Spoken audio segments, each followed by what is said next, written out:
وإذ قال إبراهيم رب أرني كيف تحيي الموتى قال أولم تؤمن قال بلى ولكن ليطمئن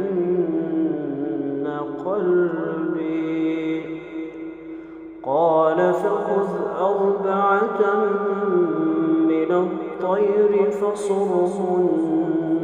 إليك ثم اجعل على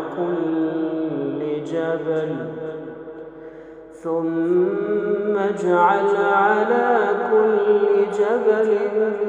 منهن جزءا ثم ادعهن يأتينك سعيا واعلم أن الله عزيز حكيم.